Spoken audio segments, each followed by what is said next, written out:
বসন্ত আসে প্রকৃতির রানী হয়ে, বাহারি সাজে তার আগমন ঘটে। রঙিন ফুলের ফুটন্ত পাপড়ি আর কোকিলের কুহু ডাকে মনে প্রেম জাগাতে যে বসন্তের জুড়ি মেলা ভার। তাই তো এই বসন্ত জন্ম দিয়েছে কত শত কবি আর কত শত সুরের। বসন্তের হাজারো ফুলের মাঝে পলাশ যে কারোর মন কাড়েনি, একথা কেউ অস্বীকার করতে পারে না। প্রেয়সীর মন না কাড়লেও পলাশের সৌন্দর্য যে একটি প্রকৃতি প্রেমী মন কাড়তে বাধ্য। আচ্ছা, শুধু কি বসন্তের কোকিল এই পলাশের প্রেমে পড়ে? তা কি করে হয়? পাখির মতো মানুষের মনও যে পলাশের প্রেমে পড়ে।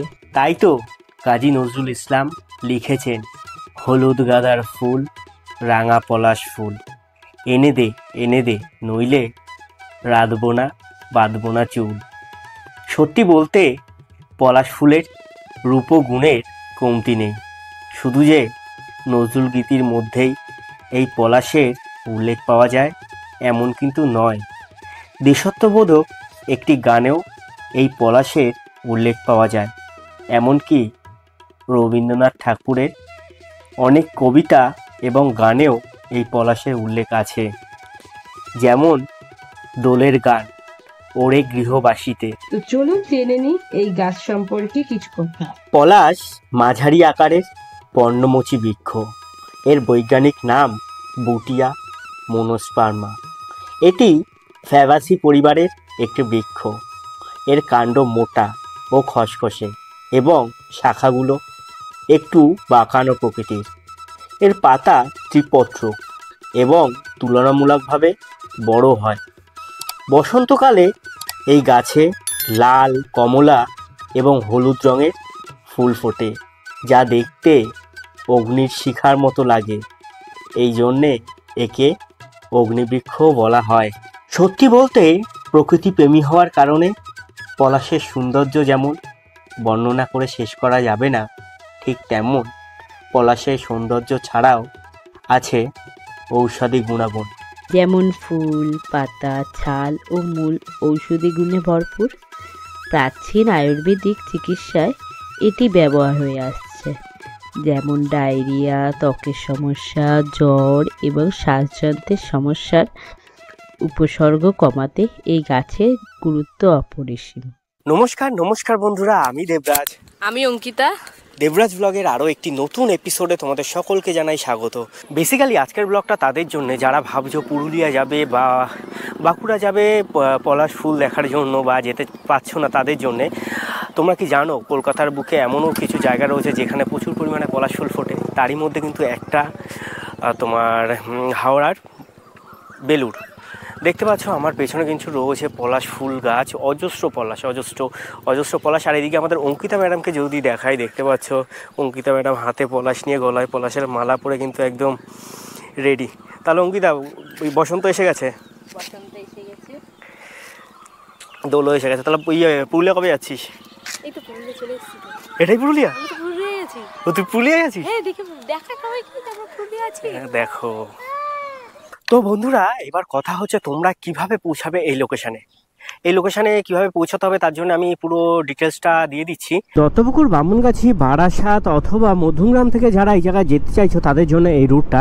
আমরা যেমন বাইক নিয়ে যাচ্ছি, তোমরা যদি বাইক নিয়ে যেতে চাও তাহলে তোমরা তো জানো, দেখতে পাচ্ছ আমরা এখন আছি হচ্ছে এয়ারপোর্টে। আমরা প্রথমে মধ্যমগ্রাম ক্রস করলাম, মধ্যমগ্রাম ক্রস করে দোলতলা ক্রস করলাম, দোলতলা ক্রস করে এখন যাচ্ছি হচ্ছে এয়ারপোর্ট 3 নম্বরের উদ্দেশ্যে। আর এয়ারপোর্ট 3 নম্বর বলতে যে বিরাটির মোড়টা আছে, বিরাটির মোড় ক্রস করে কিন্তু রয়েছে ফ্লাইওভার ধরে আমরা কিন্তু উঠে যাব বেলঘড়িয়া এক্সপ্রেস হাইওয়েতে। বেলঘড়িয়া এক্সপ্রেস হাইওয়ে ধরে আমরা সোজা চলে যাব ডানলপ ক্রস করে দক্ষিণেশ্বর ব্রিজ ক্রস করে আমরা চলে যাব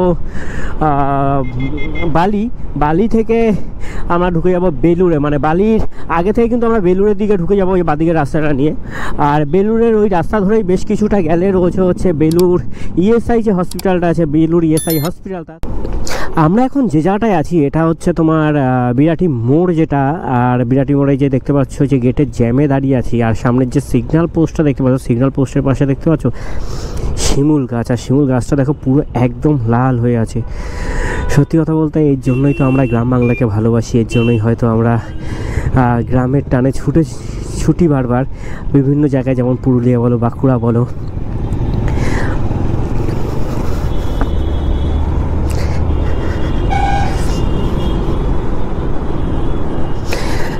এই যে দেখো একবার পুরো লাল হয়ে আছে। তবে এটা কিন্তু যেমন প্লাস পয়েন্ট, মানে যেমন দেখতে, প্রকৃতিকে দেখতে যেমন সুন্দর লাগে, এর কিন্তু একটা মাইনাস পয়েন্টও আছে। এই শিমুল ফুল বর্ষা, মানে হালকা বর্ষায় যদি একবার ঝরে পড়ে না রাস্তা কিন্তু পুরো একেবারে প্রচণ্ড পরিমাণে স্লিপ হয়ে যায়। আর প্রচুর পরিমাণে, মানে ওই জায়গা দিয়ে তুমি যদি যাও না, প্রচুর পরিমাণে স্কিড করে। আর এই যে দেখলে এক্ষুনি আমরা কিন্তু ডান দিকে ছেড়ে এলাম হচ্ছে বিরাটি মোড়কে। আর বিরাটি মোড়কে ছেড়ে এসে সামনে দেখতে পাচ্ছ এই যে উঠে যাচ্ছে ব্রিজটা, এই যে সামনে দেখতে পাচ্ছ উঠে যাচ্ছে ব্রিজটায়। আমরা কিন্তু এই ব্রিজটায় উঠে যাব, মানে ব্রিজ বা ফ্লাইওভার যাই বলো না কেন, ব্রিজ বা ফ্লাইওভারে উঠে যাব।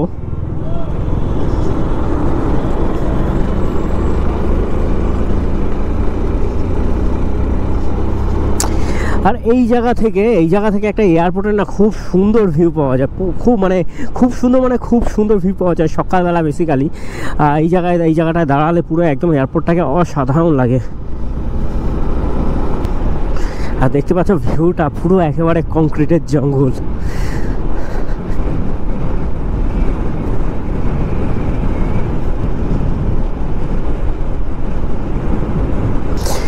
ফাইনালি আমরা 3 নম্বর এয়ারপোর্ট ক্রস করে এখন উঠে গেছি বেলঘড়ি এক্সপ্রেস হাইওয়েতে। দেখতে পাচ্ছ এখন আমরা আছি কিন্তু বেলঘড়ি এক্সপ্রেস হাইওয়েতে। অনেক দিন হয়ে গেল, বা কোনো রকম লং রাইড হয়নি, কোনো জায়গায় বেরোনো হয়নি। বেসিক্যালি আমার গাড়ি তো প্রায় ধরে নাও কম করে 3 সপ্তাহ, প্রায় 21 দিনের কাছাকাছি কিন্তু গাড়িটা বাড়ির বাইরে বেরোয়নি। আজকে হঠাৎ করে বলতে আমি অঙ্কিতাদের বাড়িতে এসেছিলাম, বাড়িতে এসে হঠাৎ করে প্ল্যানিং করলাম চল একটু আশেপাশ থেকে কোনো জায়গা থেকে ঘুরে আসি। এবার স্ক্রল করতে করতে হঠাৎ করে কিন্তু এই লোকেশানটার দেখতে পেলাম। লোকেশানটা যখনই দেখেছি আমরা সাথে বেরিয়ে পড়েছি।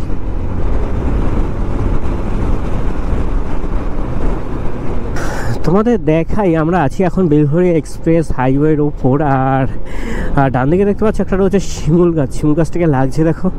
এখন কিন্তু সব ফুল ফোটেনি, সবে 2-1টা করে ফুল ফোটা শুরু হয়েছে। আর এটা যদি সকালবেলা দেখা যেত না অসাধারণ লাগতো, তার কারণে সকালবেলা হালকা কুয়াশায় ফুলগুলো মানে আরও যেন কী বলবো নতুনভাবে জীবন ফিরে পায় এমন একটা ব্যাপার দাঁড়ায়। আর এদিকে দেখতে পাচ্ছ রাইডার দাদা হয়তো কোনো জায়গায় রাইডে গেছিলো, এখন হয়তো বাড়ি ফিরছে। ও হো দেখো বেলঘড়ি এক্সপ্রেস হাইওয়ের উপরে শিমুল গাছগুলো। ফাইনালি আমরা ডানলপকে টাটা জানালাম। টাটা জানিয়ে কিন্তু এখন আমরা প্রবেশ করছি দক্ষিণেশ্বরে। আর দক্ষিণেশ্বরে যেতে গিয়ে কিন্তু তোমরা যদি 4 হুইলার নিয়ে কেউ আসো তাহলে দেখতে পাচ্ছ এই যে তোমার কী বলবো টোলওয়ে যেটা উঠে যাচ্ছে, বাদিক দিয়ে তোমার টোলওয়ে উঠে যাচ্ছে। আর তোমাদের কিন্তু নিয়ে নিতে হবে ডান দিক বরাবর কিন্তু তোমাদের যেতে হবে। আর বাইক নিয়ে গেলে তো তোমরা টোলওয়েতে উঠতে পারবে না, উঠলে হিউজ একটা ফাইন আছে। তো এই রাস্তা ধরেই তোমাদের আসতে হবে। এবার দক্ষিণেশ্বরকে টাটা জানাতে হবে। তো চলো আমরা এগিয়ে যাই, এগিয়ে গিয়ে দক্ষিণেশ্বরের মাকে প্রণাম জানাই এবং দক্ষিণেশ্বরকে টাটা জানাই। আর এই যে সামনে দেখতে পাচ্ছ যে লাল কালারের তোমার পাঁচিলটা আছে, পাঁচিলটার সাইড দিয়ে মানে ডান দিক দিয়ে গেলে কিন্তু তুমি পৌঁছে যাবে হচ্ছে দেখতে পাচ্ছ যে স্কাই ওভারটা যেটা রয়েছে, ওই স্কাই ওভার ধরে বরাবর তুমি গেলে পৌঁছে যাবে একদম দক্ষিণেশ্বর মন্দিরের গেটে। আর আমরা সোজা রাস্তা ধরে নেবো। তোমাদের তো এর আগেও রাস্তার কথা বলেছি, তবে আজকে যে লোকেশানে যাচ্ছি এই লোকেশানের রাস্তাটা তোমাদের যেহেতু বলিনি কখনো, তার জন্য আমি কিন্তু এই ছোটো মানে চেনা জায়গাগুলোকেও আবার আরেকবার বলছি তোমাদের।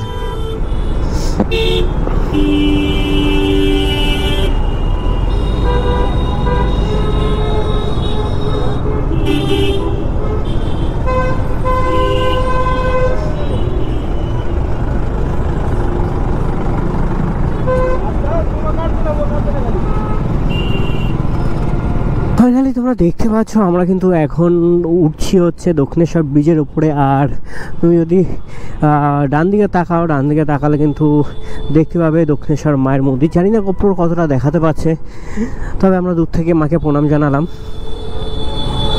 আর এইদিকে দক্ষিণেশ্বর ব্রিজের রক্ষণাবেক্ষণের কাজ কিন্তু বেশ কিছুদিন ধরে চলছে, যার জন্যে এই রাস্তাটায় বেশ একটু জ্যামের সম্মুখীন হতে হচ্ছে। ফাইনালি আমরা দক্ষিণেশ্বরের ব্রিজ ক্রস করলাম। দক্ষিণেশ্বরের ব্রিজ ক্রস করে এখন দেখতে পাচ্ছ আমরা নিয়ে নেবো হচ্ছে বাঁ দিক। আর এই জায়গা থেকে কিন্তু আমাদের গন্তব্যের দূরত্ব মাত্র 4 কিলোমিটার, 4.5 কিলোমিটারের কাছাকাছি ধরো।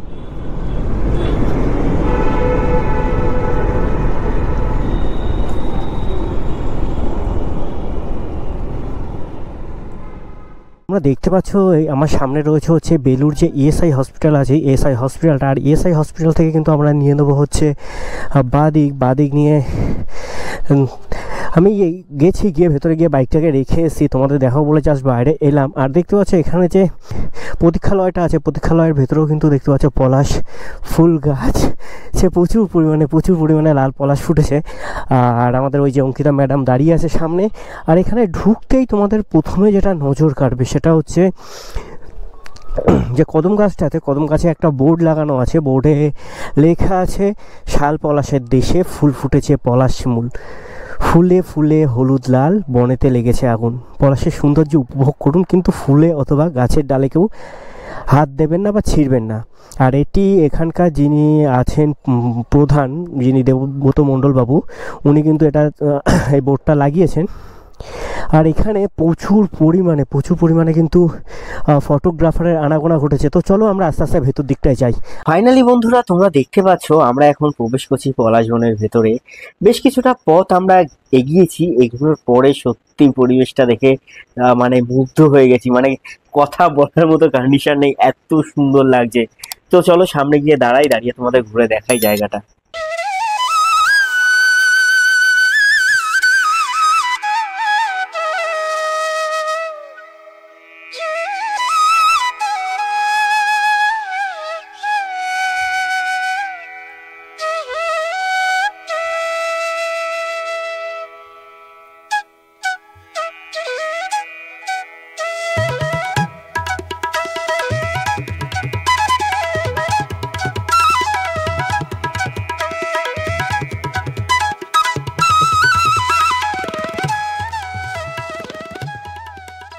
তো বন্ধুরা তোমাদের তো অনেকটা জায়গা ঘুরে দেখালাম, তো চলো পলাশ বনে গেছি, আর পলাশ বনে গিয়ে একটা মালা বানাবো না, এটা কি করে হয়? তো চলো একটা মালা বানাই।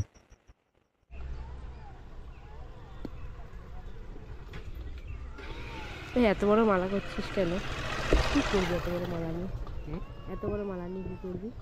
এত বড় মালা দিয়ে কি করবো? গরিব মানুষ, বিয়ে করবো, মালা কেনার পয়সা নেই, তাই ভাবলাম পলাশ ফুল পড়ে আছে, কুড়িয়েই মালা বানাই।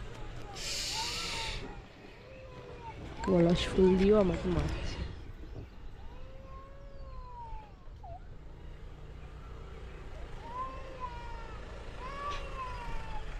কি দিয়ে বানাচ্ছিস? মালা বানাতে বেশি কিছু লাগে না, লম্বা লম্বা ঘাস পাওয়া যায় মাঠের পাশে, ঘাসগুলো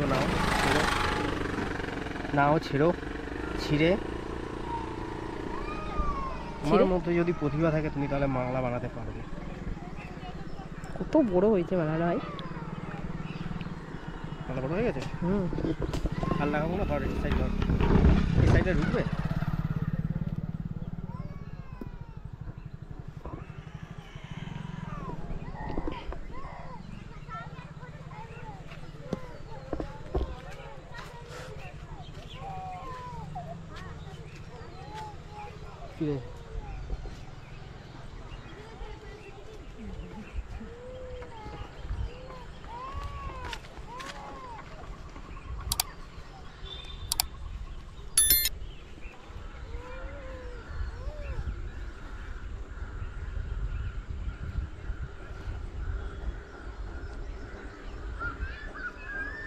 হয়েছে?